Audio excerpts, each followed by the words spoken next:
You are here on France 24 and France24.com.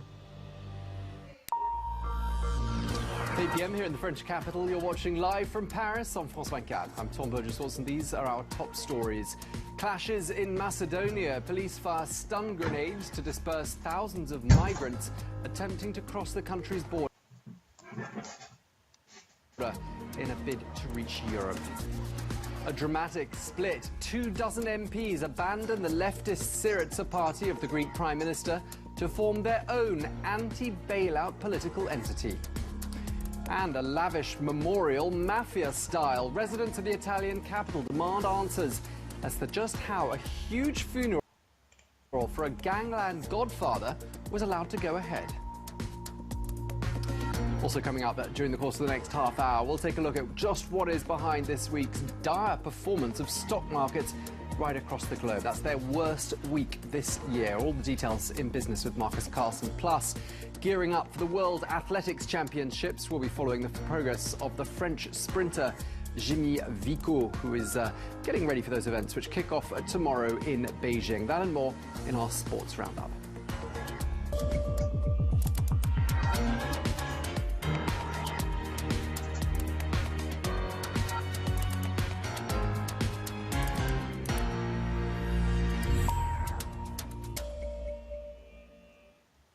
Thanks for joining us. We're going to begin with the latest developments in Europe's escalating migrant crisis. Riot police in Macedonia today fired stun grenades to drive back thousands of mostly Syrian refugees who are trapped in a no-man's land between Greece and Macedonia. Well, just yesterday, Macedonia declared a state of emergency, sealed its borders, but today the country said that it would grant a limited number of transit documents to what it called the most vulnerable categories of migrants. France 24's Alexander Okot has that story. The 3,000-strong crowd made several attempts to charge the Macedonian police at the border, who used stun grenades and tear gas to push them back.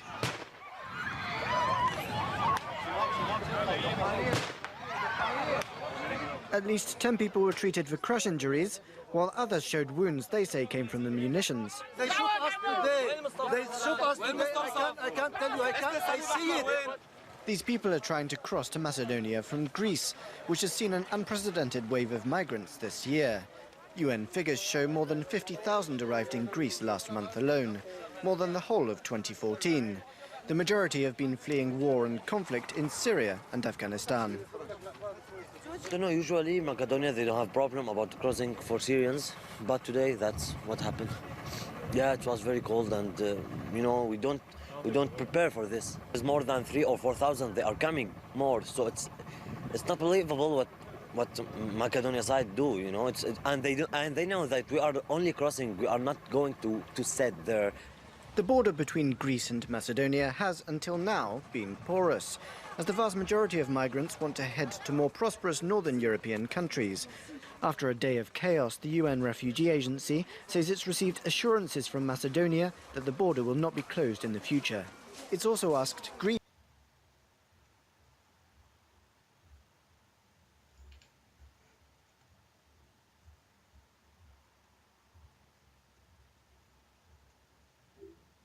to provide urgent assistance to people stranded on its side. Well, in other news, the day after the Greek Prime Minister Alexis Tsipras announced his resignation, a dramatic split has emerged in the ranks of his leftist Syriza party.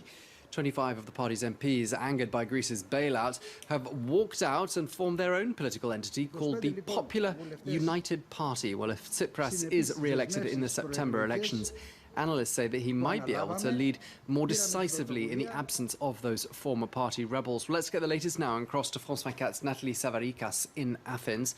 So, Natalie, where does this leave Tsipras? Well, there is no doubt that he is the most popular politician and he will be re-elected prime minister. But, however, it doesn't change much when it comes to the reality of a coalition government. It looks very likely Alexis Tsipras will have to cobble together some coalition government. It won't be with the independent Greeks, so it'll have to look elsewhere as their popularity is failing, although we haven't had any accurate and recent polls to be able to measure that. he will lose around 4 or 5% of his strength because of these 25 leaders.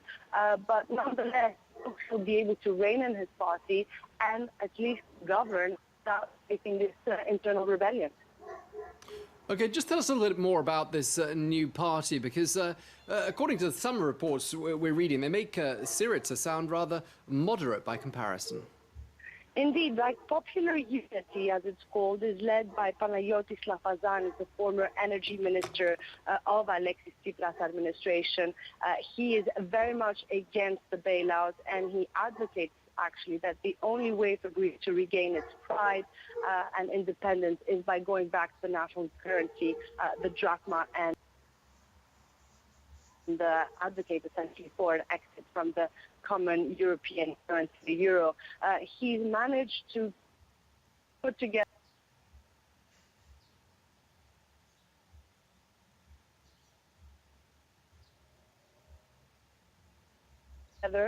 an impressive team, including the former Deputy Defense Minister Konstantinos Issikos, quite radical there, left-wing MPs.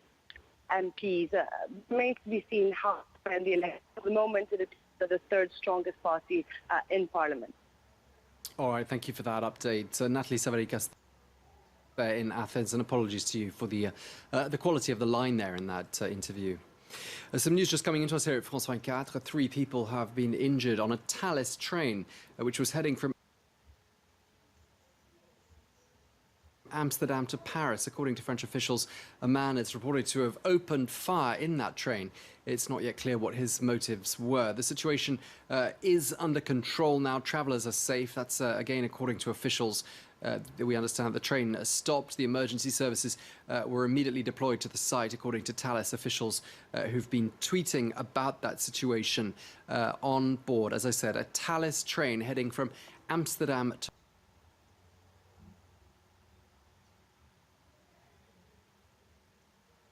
Paris, in which 3 people are reported to have been injured after a man opened fire aboard that train. We'll keep you posted just as soon as we get some more details for you on that.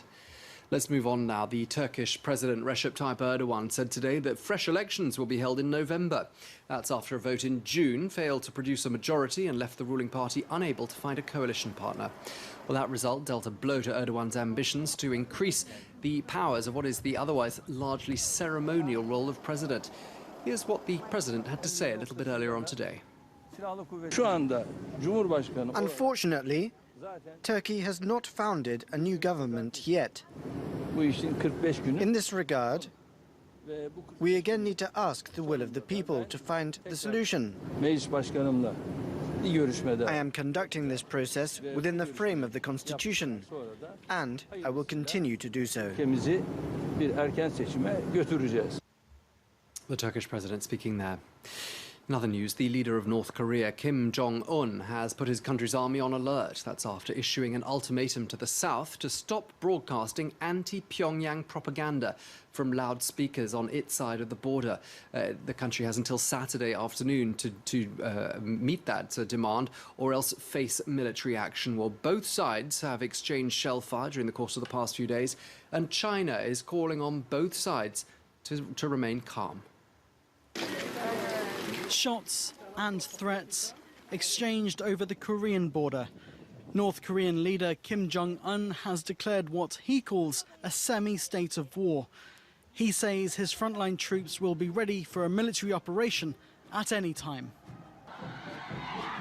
The country is now inching close to the brink of war due to the continuing anti-Pyongyang political and military provocations by the US imperialists and the South Korean puppet forces. The tension comes after the South restarted broadcasting anti-Pyongyang propaganda across the border on the 10th of August. That after an 11-year pause. Seoul took the decision after 2 South Korean soldiers were injured in a landmine explosion in the demilitarized zone. Residents close to South Korea's western border have already been evacuated. That as the country began joint military operations with the US on Monday. Seoul describes them as defensive, Pyongyang as rehearsal for an invasion. The military should remain ready to react quickly if there are further provocations. If something happens, I want you to take action first and then report later. Seoul responded to the North's shelling on Thursday with artillery fire of its own. Both sides have technically been at war since 1950 and the outbreak of the Korean War.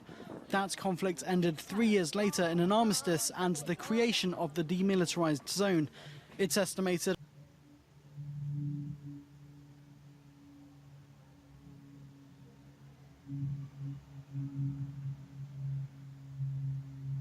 around 60% of each country's armies stand on either side of the 4-kilometre wide, 250-kilometre long belt that separates the two countries. Now, the chief of police in Thailand says that considerable progress is being made in the manhunt for those responsible for orchestrating Monday's bombing in the capital, Bangkok. 20 people were killed in that attack, the worst of its kind in Thailand's history. And today, a multi-faith ceremony was held to honour the victims. France 24's Mark Thompson tells us more.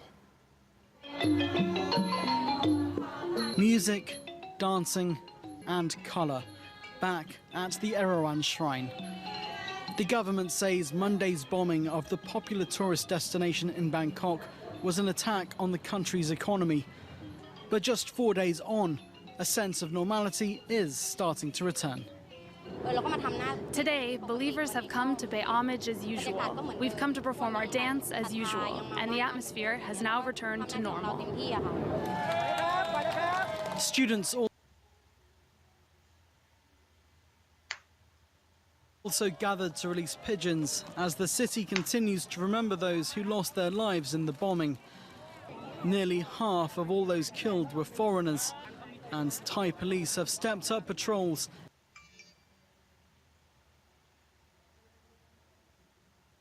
in a bid to reassure tourists that it is safe to visit the country. We have increased the amount of uniformed and plainclothed soldiers on the streets, as well as the frequency of security patrols, in the interests of protecting both tourists and tourist attractions. The government says their investigation is progressing. Thai authorities have tripled the reward money for information leading to an arrest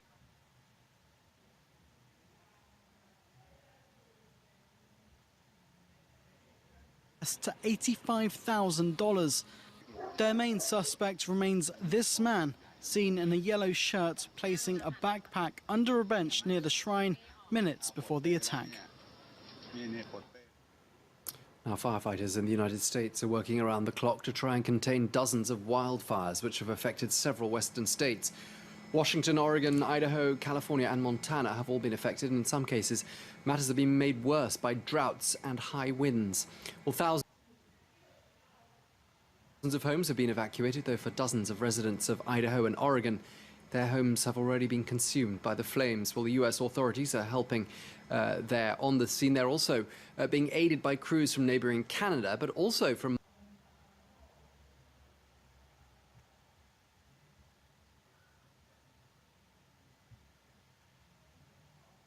much further afield, from Australia and New Zealand. Firefighters there from those countries helping them to contain those wildfires. Now, for women who want to fight in some units of the US Army, certain obstacles still remain. But in a sign that times are changing, the first female soldiers to complete the rigorous Ranger School are graduating today. That's after a grueling 9-week training program. Well, for the first time, this Special Operations Unit is not open for female soldiers, but officials say that could change soon. 2 of the new recruits were treated to a special phone call earlier on in the day by the US Defense Secretary Ash Carter, who rang to congratulate them. Let's listen in to what some of these new recruits had to say. I definitely had some low points, particularly in the swamps in Florida, but I never actually thought anything was going to be too difficult that it was worth leaving the course. There's definitely a point you hit along the way. It doesn't matter where it is. It's all different for everybody else.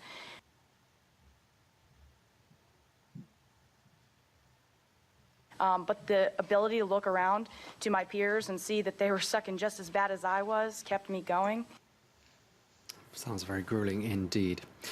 Now, it looked like something out of a gangster film. The elaborate funeral was held in Rome on Thursday for a man with alleged links to the mafia. It will complete with horse-drawn carriages, a band playing music from the Godfather trilogy, and, wait for it, a helicopter which flew by, showering the funeral procession in flower petals. But local residents... An ornate hearse pulled by 6 black plumed horses and a brass band playing the theme tune to the Godfather movie. There was even a helicopter circling above, dropping rose petals on the mourners. And as the coffin entered the San Giovanni Bosco church, the music changed to My Way by Frank Sinatra. But not everyone is impressed. I don't see anything strange on behalf of the people who wanted to mourn their loved one. What concerns me is that there's no one from the authorities here. It's surely impossible that they didn't know that this was taking place. Politicians on both sides have called for an investigation into how such an elaborate funeral could be approved. The Casa Monica clan has been accused of racketeering and extortion.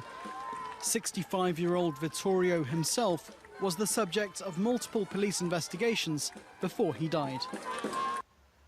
Quite a show there in the Italian capital today. Let's get a recap of our top stories here on France 24. Clashes in Macedonia. Police fire stun grenades to disperse thousands of migrants attempting to cross the country's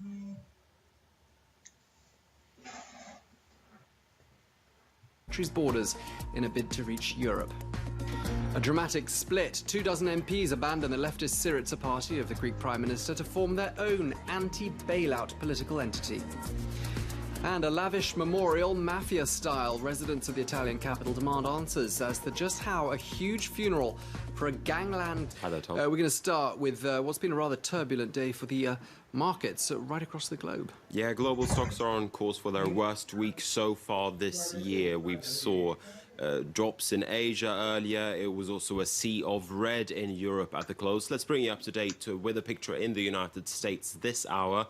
The Dow Jones Industrial Average and the other indices are extending falls from earlier this week. Energy shares are among those under particular pressure as oil prices are trading near 6-year lows. In Europe earlier, the indices, as I said, dropped, and they dropped even more than in the United States. The CAC 40 here in Paris was the hardest hit among the major indices, shedding more than 3%.